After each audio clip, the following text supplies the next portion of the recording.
Good afternoon and welcome back to Gulfstream Park. Thank you for joining us here this morning on Gulfstream Today. I'm Gabby Gaudette, joined by Acacia Courtney. Of course, the day after Pegasus World Cup, and boy, what a difference a day makes. Yesterday was a gorgeous day. You couldn't have asked for better weather, and I'm talking to you now and I can actually see my breath. It's a little bit on the cooler side. It is definitely on the cooler side, especially for Florida. So we brought out the long sleeves today, but there is absolutely no complaining going on here at Gulfstream because, as Gabby mentioned, we had a perfect day yesterday. It was not too hot, just absolutely beautiful weather. The place was packed, the energy was electric, and obviously some pretty impressive performances. And you're talking about the energy, Acacia. I think one of my favorite moments of yesterday afternoon was when California Chrome walked on the track and they were going through the post parade, and the entire crowd just roared for him. And he kind of realized that they were all kind of yelling for him, and his ears pricked. He looked at the crowd,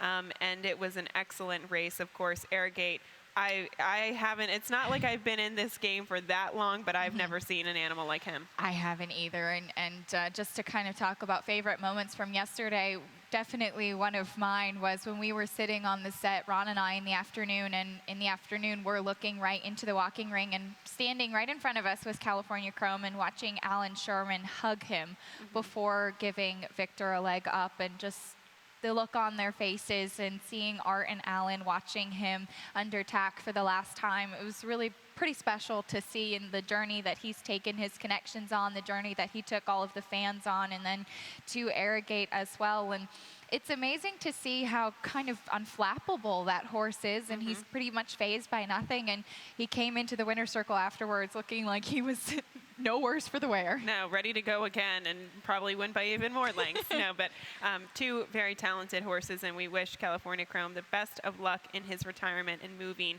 onward. But we will take a moment, of course, an exciting and very emotional day yesterday, and wanted to show the stretch run of the Pegasus World Cup. We're going to take a moment and show you this with full sound, because Pete Aiello's race call was really something to be heard. California Chrome not gaining. He's back wide and racing in fifth. Shaman Ghost splits horses for Jose Ortiz, and they're into the stretch, and it's the Breeders' Cup winner. It's Arrogate in front, leading by 3 with an eighth of a mile to go. Shaman Ghost is trying to get into second. Then Neolithic. Back fourth is Noble Bird, followed by Keen Ice. But what a race! What a sport! What a horse! Arrogate romps in the Pegasus. He won it by 3.5, while confidently handled.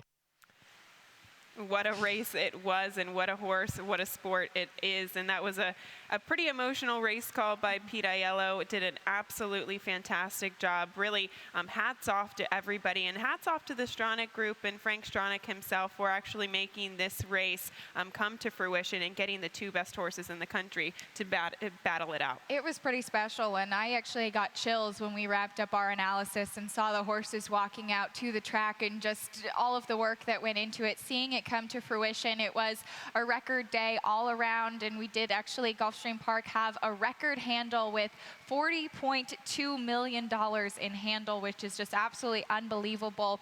The place was packed, as we mentioned. Arrogate early on receiving a 116 buyer speed figure for that performance. So it was definitely something special to be able to witness and be a part of live. And when you actually see him run too, it's like one of his strides matches 3 of everybody else's. He's just so efficient, and going through the Triple Crown and watching American Pharoah and everybody talking about his demeanor and his the efficiency of American Pharoah's stride, and then you look at Arrogate and you're like, wow, this horse is actually more efficient in his stride and his demeanor. He's just so, I don't want to say lethargic because he's so talented, but like you said, nothing phases him. He's absolutely unflappable. He really is, and kind of to that point, looking at Bob Baffert with American Pharoah and now having Arrogate, and a little bit of an interesting tidbit that I did learn from Lafitte Pimkai and NBC yesterday, that actually yesterday was the anniversary of Bob Baffert's first career victory, so pretty special to see everything come full circle. Of course, Gulfstream being the place where he did get his first stakes win as well, so pretty cool to see that. And I believe maybe his first Breeders' Cup win too, so Gulfstream has been mighty good to him. Congratulations to the connections, and of course wanted to say thank you on a personal note to the Sherman Band too for just making California Chrome so open and accessible to the public, and we wish him best as he is going to be taking a flight to TaylorMade to stand as a stud. Now, let's get to today's card. We have 12 more races on tap. No rest for the weary, and we wanted to show you a rundown of all of the featured wagers here today, and we still do have a carryover in the Rainbow Six. But race 1 starts at Rolling Super High 5. No carryover in that, but you have 8 horses to choose from in today's opener, and of course, it starts the 50-cent early pick 5. As we move along to the 5th race on the card, that is a middle pick 4 on this 12 race program. That is a 50-cent based wager, the ever popular middle pick 4. As we get to the 7th on the card, that is the Rainbow Six. That carryover over $300,000 today. Race 7 starts it. And of course, we get to the 8th race on the card. Kicking off the final pick 5 of the day, that is a 50-cent based wager. Now, we did have some rain early this morning, and it's currently sprinkling a bit. So the main track is listed as good as of now, and the turf is listed as firm. But I would say we haven't had any precipitation in Florida for quite some time. So I think that the turf is just fine in order to maybe get some moisture today. So 12 races on tap. We're running out of time, so we'll get straight to the opener. And of course, we start things off with your early pick 5. All right, I took a stab at it, so we'll take a look at my ticket. I did not find a single, but still keeping it affordable. So 3 deep to kick it off, using 3 in the next race as well. 2 with Dazzling Dixie and Grand Weekend in the 3rd, 2 as well in the 4th, and then closing out with Atlantic Gusto and Market Money, $36. Looks good and affordable there. $36 for the ticket as we started off with an open 62.50 claiming event, 1 mile and a 16th on that main track, and we'll start it off with a video spotlight replay of the one Tiz Bobby, finishing second last time out and facing the same level of competition today. It was in the number 11 that day was Tiz Bobby, running behind Ravello's Boy, who's just been in absolutely excellent form lately, and he did close and make up some ground on the outside. Obviously couldn't catch Ravello's Boy, who was much more forwardly placed, but I thought he did show some nice closing kick. Does get a big jockey change to Nick Juarez today, who's been riding really well lately. And this horse actually lost a lot of ground going into the first turn, and he lost a lot of ground in the final turn, but he still didn't switch his leads until very late, and that's the thing that worries me, is that will he be able to do that, and will kind of the pace scenario be the same as it was last time out, that he can pick up the pieces and close. So I'm taking the wait and see approach, but a horse that will be more tactically placed, I thought, was a 3 Bama Bound, and really not sitting on a great race.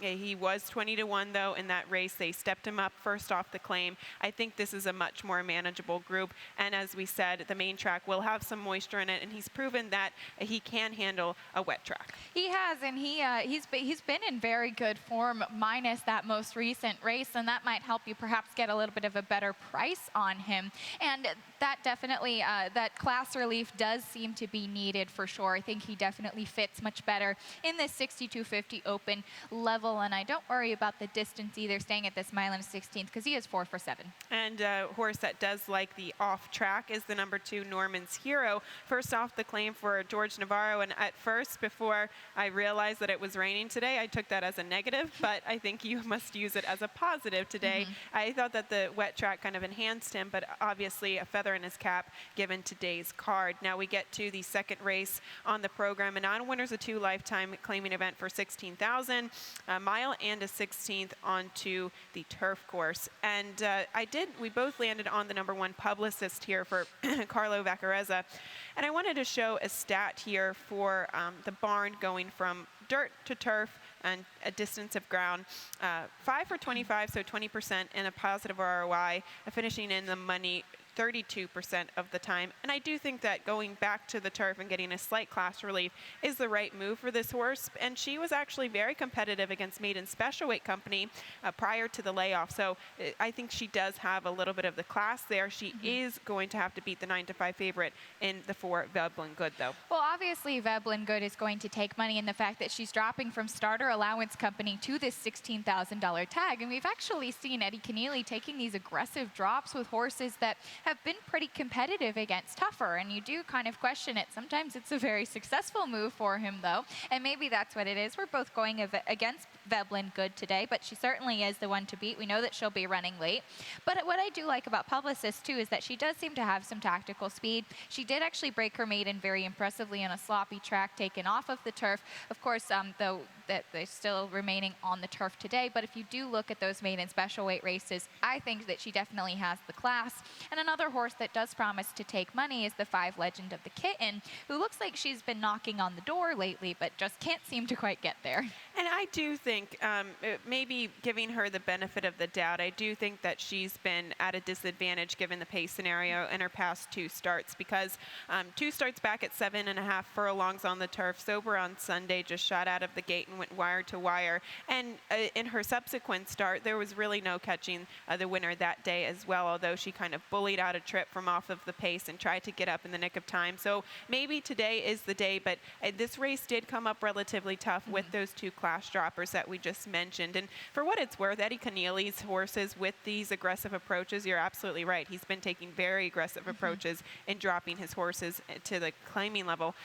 They've actually been pretty successful. It's kind of second off the drop that you want to maybe proceed with caution, but the drops have been kind of a fruitful move for the barn so far. As we turn the page to the 3rd race on the card, and open $16,000 claiming event, 6 furlongs onto the main track, and we have the kind of horses that figure to take similar money in probably the 2, Tanya's Pride, Lago Lindo, the number 3, and we both go against these horses, landing on the number 7 Grand Weekend for you for Victor Barboza. Well, this is a race that I kind of had some trouble with, and I can't blame you for taking Dazzling Dixie. Saffie Joseph Jr. does do an excellent job first off the claim, but I am looking at Grand Weekend, who looks like she kind of had the light bulb click last time out when the blinkers were added for Victor Barboza Jr., and he does do a good job in getting horses to get those repeat wins. He's been the barn's been going very, very well lately. Tyler Gaffleone stays in the saddle, and I think that she does fit in this level to face winners for the first time. And I try to find some stats to kind of solidify my opinion on either one of these horses, and I couldn't. Grand Weekend, looking at Victor Barboza Jr.'s stats with maiden winners last out on the dirt at the claiming level, he's 2 for 12, but not a big sample size, so I think that you can't really hold the connections accountable for that stat. The 6 Dazzling Dixie, first off the claim with dirt sprinters, the barn is 19%, almost 20%, but a negative ROI. So it's really a kind of a tough race to grasp. But what I did like about her is that even though she ran poorly last time, they're still keeping her at that $16,000 level for first off the claim. Nick Juarez is aboard today. She got caught behind Loving Valentina, who was on a 3-race win streak. So there are some things to like if you kind of dig a little bit deeper than surface level. I totally agree with you, and I had her on there as well. And as mentioned, just Saffie does a good job spotting horses, and you alluded to Tanya's Pride, who does look to have some speed from the inside as well. All right, we get to the 4th race on the card, 7 furlongs on the main track for this maiden $16,000 event, and the 2 last prize is the 8-5 morning line favorite. First off the claim for trainer George Navarro, and wanted to show a stat here for George Navarro first off the claim with his dirt maidens, and he is 38%. It's a good statistic, but it is a negative ROI. They finish in the money frequently. But some of the claims lately have been just kind of mediocre, in my opinion, and this is a horse who probably will have to improve off of his last performance, and it's not really that easy to improve off of Todd Pletcher. No, it's not, that's for sure, and we do see some nice winners in moving into the George Navarro barn. What does actually concern me, and I haven't really had stats to back this up, but I've just kind of been noticing it. When George Navarro claims a horse, it's not infrequent for him to actually step it up in class or keep that horse at a lateral move. It is when he claims a horse and then ends up dropping it that I do get a little bit concerned. If you do see a drop in class, especially if that horse has shown some good finishes at tougher levels, I do kind of wonder if it is almost like the for sale sign is out right away. They do add the blinkers, so it does look like the gelding perhaps trying to get a little bit more focused, especially given his trouble braking, it appears, in his last couple starts. But I did did have some reservations, so I went to the outside, as did you, with a horse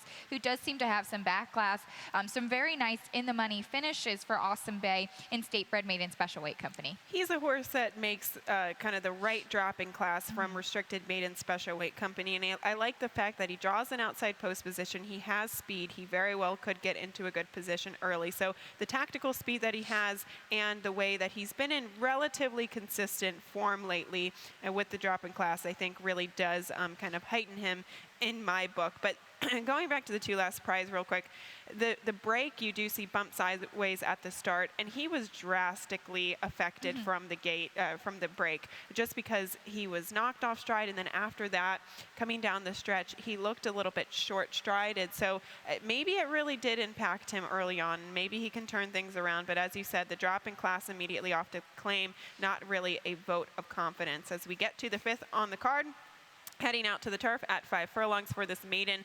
$20,000 event. And looking at the field here, I land on the 5, the Blonde. Hunchback. Could we get the Blonde and La Blondie exacta? I would be all right with that. I mean, that might be good for the two of us. How for rare sure. is that? It kind of is. So maybe that's what'll happen. But anyway, this number 7 Atlantic Gusto was the horse that you prefer, and we'll go back and watch the spotlight of her performance and immediately getting bumped out of the gate. Yes, and we'll show the head-on of the break here. Keep your eyes on the number 6. Took a little bit of a left turn at the break, and I thought that it was not necessarily a drastic bump, but it was also her first start on the turf. Now, you can see in the stretch in here, she did make up a little bit of ground, but she is being ridden very hard by Emisel Jaramillo here. He really is trying to get her to make up some ground, and she does. She does make up some ground after getting into position, but I do think that she has every right to take a step forward. She stays at this level. It's her second start on the turf. Tyler Gaffleone climbing in the saddle today, and I do think that there is some upside to her for sure. Yeah, you never want to hiccup at the gate, or at the break, excuse me, at a 5 furlong sprint. You really don't want to hiccup at any moment in a 5 furlong sprint, because it's really hard to recover from, especially first time on the turf. So I could see Atlantic Gusto maybe taking a step forward from that performance. But I also wanted to show a stat on the number 3 Authentic Kitten, because I think this horse will be bet off of the last 2 performances. But Jane Sabelli with turf sprints at the maiden level here at Gulfstream, they have not been doing so well lately, and that is 3 for 39 over the past couple of years, 8%. And a negative ROI. So she's 7-2 on the morning line. I could foresee a lot of people potentially picking her, and this is just kind of a cautious statistic to use. It's definitely one to take note of, and she did kind of flatten out last time, even though she did show a little bit of speed with the class drop last time out. And of course, you do respect the connections, but we both pick against her, and I do respect the Blonde as well, who moves back to turf. She did have some trouble in her first start on the turf, so perhaps now getting back to what may be her preferred surface. But I think everybody in this field does have their own little questions. They do, and that's why I kind of used her, because I thought to myself, okay, well, that was her first performance. She was really wide throughout the entirety of the race. She seems like a little bit of a closer, and I think that the Gulfstream Park turf course might be a bit more conducive to her running style.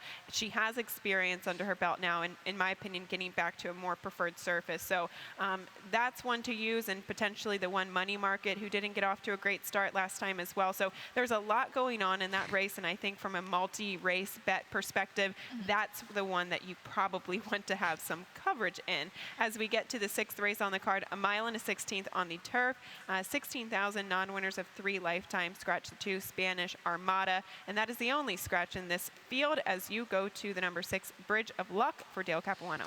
So the reason that I ended up on this horse is kind of the same thing. When you're looking at some of the others in the field who do end up looking like they might take some money and you have questions about them. So I went with the horse that I think does promise to be the speed in here. Showed quite a bit of early interest last time out when moving back to the turf. Was also first off a bit of a freshening as well from November to January, and did weaken a little bit. But it was, I think, a pretty strong early performance. And that was also the first time going that 1 mile and 1/8 in a while. So cuts back a little bit to the 1 mile and a 16th here today. And I do that he shows the same kind of speed that he did last time. And that was my question about him. Was he just that kind of fresh off of the layoff from November that he showed the speed? Was Amicio Jaramillo just kind of asking him a little bit early? Because you look at his two-turn races before, and he showed no speed.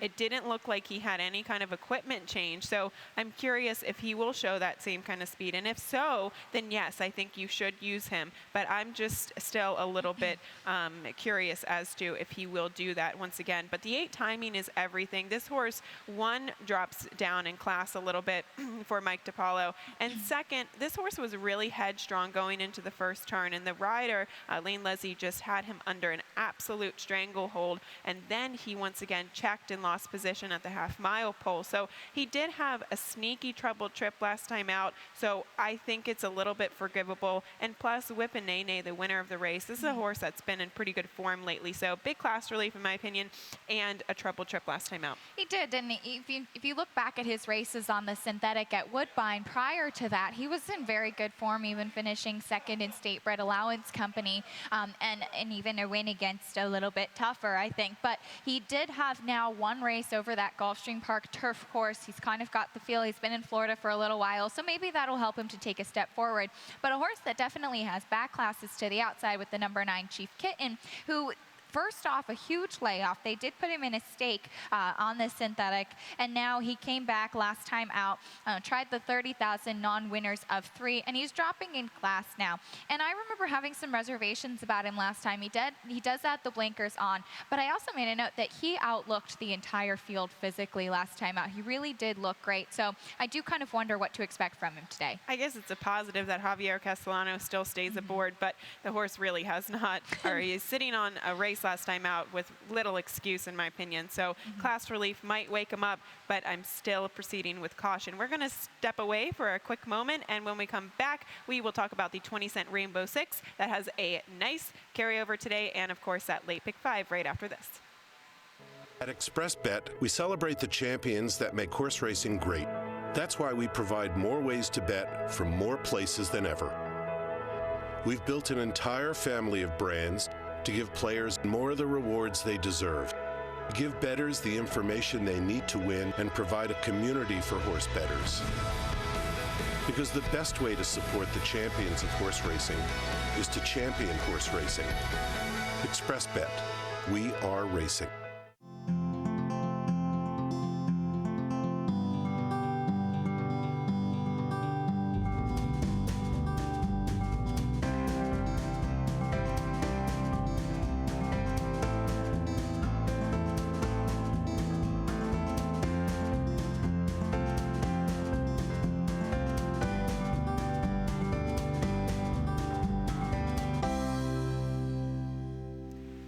Welcome back to Gulfstream today. Guy Gaudet joined by Acacia Courtney. Now we take a look at the 20-cent Rainbow 6. We have a nice carryover over $306,000 today. Of course, we had those guaranteed pools yesterday, so we have a nice carryover in the sequence. And I will show you my ticket here. I could not find a single, and it's a little bit on the pricey side, but Acacia, I couldn't find a single. Using 4 horses to start things off in this maiden claiming event. In the next 2 races, just using 2 horses. I thought race 10 was a spread race with a key scratch in there, and then the final 2 races of the day going 3 deep and then 2 deep.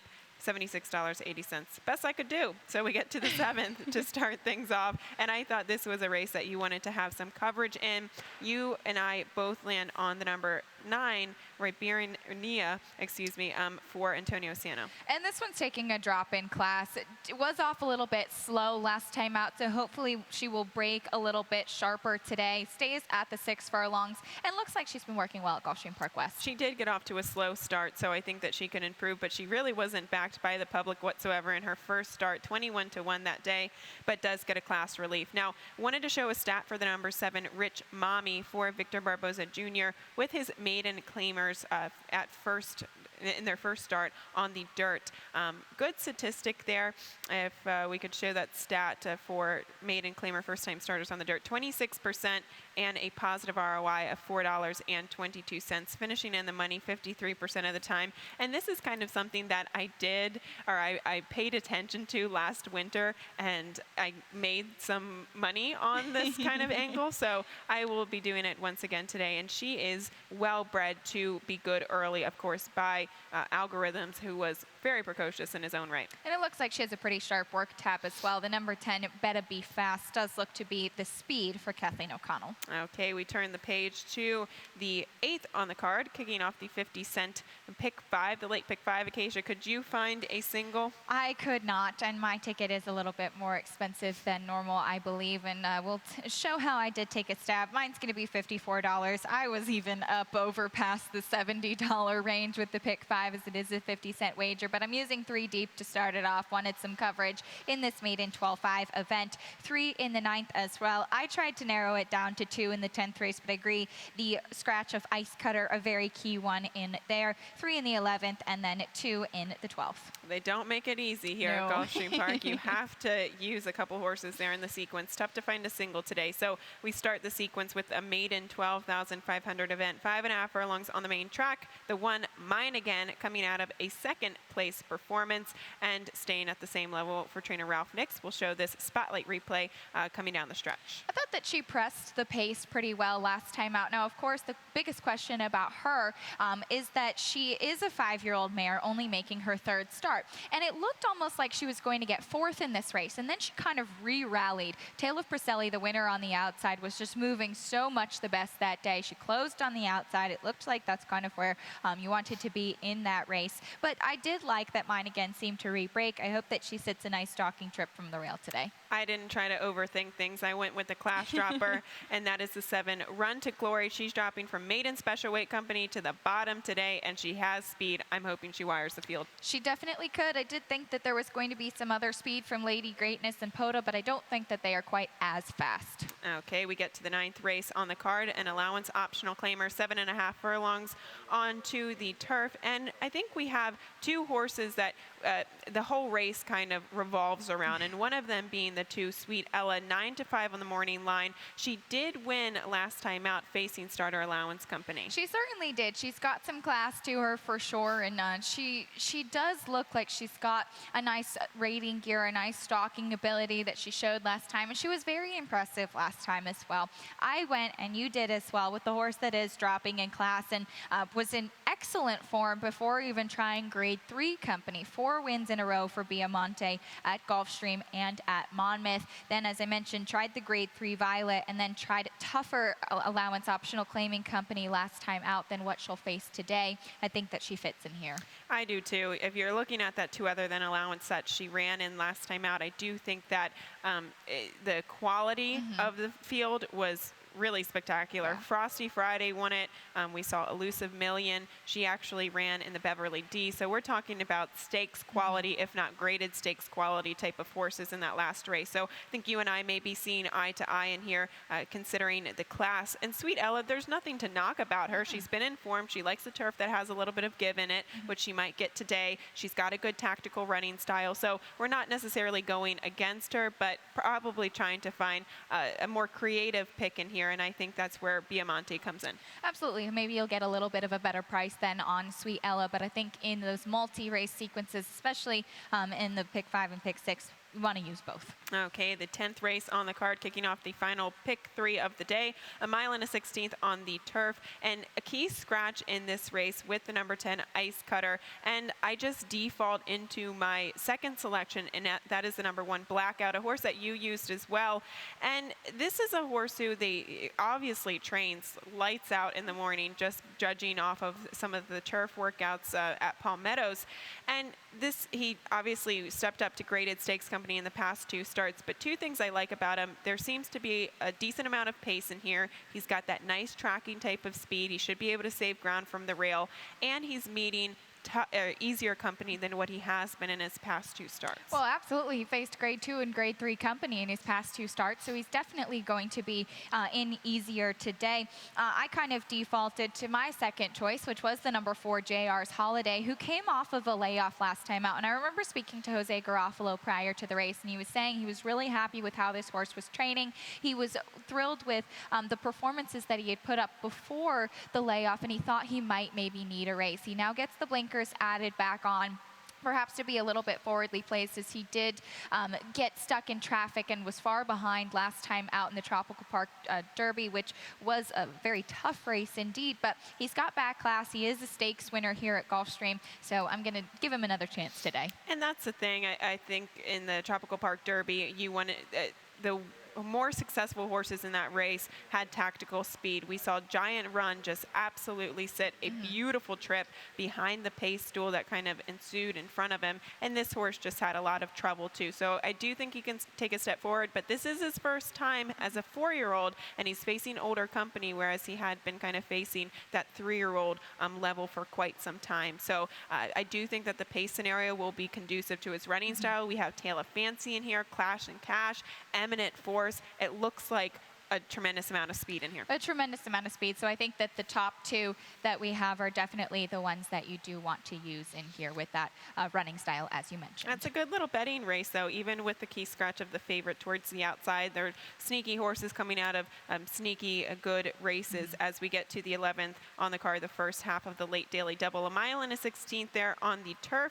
And we'll start things off with a spotlight replay of the number 2, Clyde's Image, coming out of the Dania Beach last time out, and this horse was 45-1 last time, and still a great performance behind Made You Look. We'll show this spotlight replay here.